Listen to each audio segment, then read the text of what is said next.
Édition 10, 10 minutes pour revenir sur les faits saillants de l'actualité, du lundi au vendredi, tous les matins et tous les soirs entre 10h et 10h10 sur la télévision nationale d'Haïti. Mercredi 21 février 2024. Mesdames, Messieurs, bonsoir et bienvenue à cette troisième sortie d'édition 10. Au micro pour la présentation, Mickey Arline destinée à la une de l'actualité.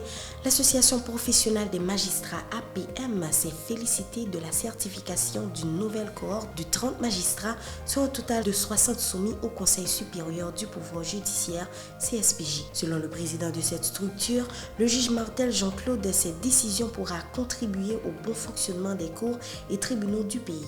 Il exhorte la commission technique de certification à enquêter également sur les niveaux académiques et le travail des parquetiers à l'instar des magistrats.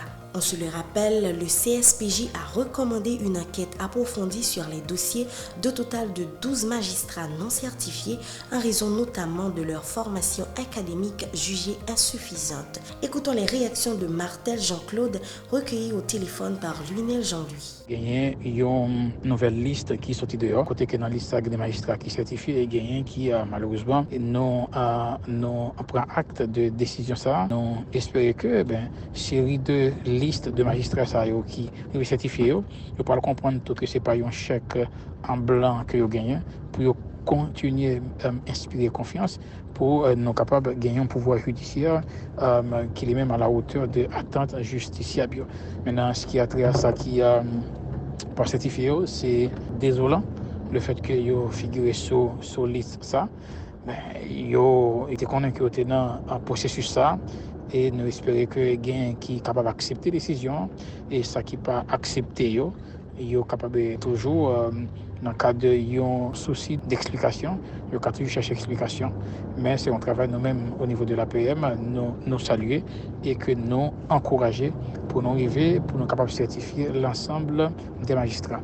La Direction générale de l'unité de lutte contre la corruption ULCC exhorte la plupart des personnalités politiques, des fonctionnaires et des agents publics à faire leur déclaration de patrimoine, une obligation qui répond aux prescrits de l'article 7 de la loi du 12 février 2008, a rappelé l'ULCC qui en a profité pour annoncer la tenue de la deuxième édition de la journée de déclaration de patrimoine le 29 février prochain en ses locaux à Delma 83.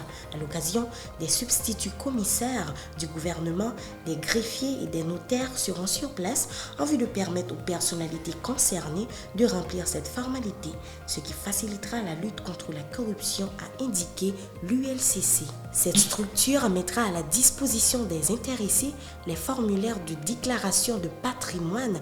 Une assistance juridique leur sera également fournie selon un communiqué portant la signature du directeur de l'institution, Hans-Jacques Ludwig Joseph. Toujours dans l'actualité, la Journée internationale de la langue maternelle a été commémorée le 21 février.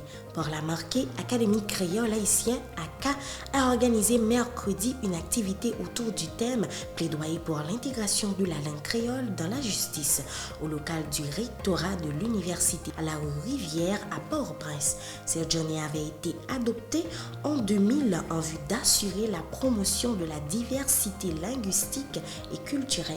Plusieurs partenaires dont l'Office pour la protection du citoyen OPC, le Conseil supérieur du pouvoir judiciaire CSPJ y ont pris part.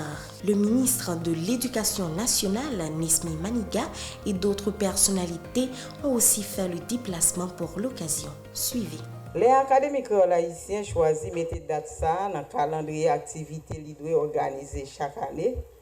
C'est une façon pour lui faire tout haïtien songer langue créole, langue maman, c'est langue nam nous. Comme ça, li doit présent dans plusieurs secteurs dans la vie pays tant que littérature, la science, l'éducation, la médecine, la justice et la trier. Le ministère de l'Éducation nationale, dans tête collée avec Fonds national d'éducation, compte annoncer pour encourager la production intellectuelle continue faite dans la langue créole, chaque mémoire, licence, maîtrise ou thèse doctorat qu'a fait, eh bien, l'institution ça va mettre tête ensemble pour que gagne un financement plancher, qui cale plus loin toujours, 500 000 gouttes pour chaque étudiant qui décide fonds production en mémoire dans la langue Dessalines, Pétion, Christophe. Le comité a continué à travailler. Le comité a une place pour tout l'autre acteur dans le secteur justice là. Tant que ministère justice, tant que CSPJ, tant que fédération Bao avocat et tout l'autre. Il faut indiquer que dans le cadre de la Journée internationale de la langue maternelle, la direction vie étudiante de l'UEH a décerné des prix aux 5 gagnants du concours sur la traduction en créole de l'acte de l'indépendance et du discours de Jean-Jacques Dessalines. Ce challenge a été lancé le 29 décembre 2023 en prélude à la commémoration du 220e anniversaire de l'indépendance nationale le 1er janvier. 54 étudiants issus des 13 structures de l'UEH y ont pris part. Les heureux gagnants du concours sont Bélanie Isaïe Jean-Ernst, Jean-Missy Gabriela et Saint-Pierre Fatsendi de la faculté linguistique appliquée. Il y a aussi Parisien Lewis de la faculté d'agronomie et Jean-Baptiste Anne Lémy de l'IERA. Toujours dans l'actualité, le commissaire Mackenzie Innocent a été désigné comme le nouveau responsable de l'arrondissement de la Croix-des-Bouquets en remplacement de Max Vital Altis, ont informé les autorités policières. Cette initiative rentre dans le cadre de la stratégie de la direction générale visant à faciliter la mission de l'institution policière qui consiste à protéger et servir la population selon un communiqué. Pour finir, le Réseau national de défense des droits humains, RNDDH, monte encore une fois au créneau pour dénoncer les agissements des gangs criminels, notamment dans l'aire métropolitaine de Port-au-Prince. La responsable de programme au RNDDH, Marie-Rosie Auguste du Sénat, a indiqué que 80% des résidents, particulièrement de Carrefourfeuille, de Bel-Air et de Cité-Soleil, sont victimes de la violence aveugle des groupes armés. Selon la militante des droits humains, 34% des femmes et des filles ont subi des agressions sexuelles de la part des caïds. Ces derniers utilisent également des enfants pour commettre leurs forfaits, a encore dénoncé Marie-Rosie Auguste du Sénat. Elle exhorte les autorités à œuvrer davantage afin de mettre les gangs armés hors d'état de nuire. Paki Saint-Croix et Bernard Marseille ont recueilli ces propos.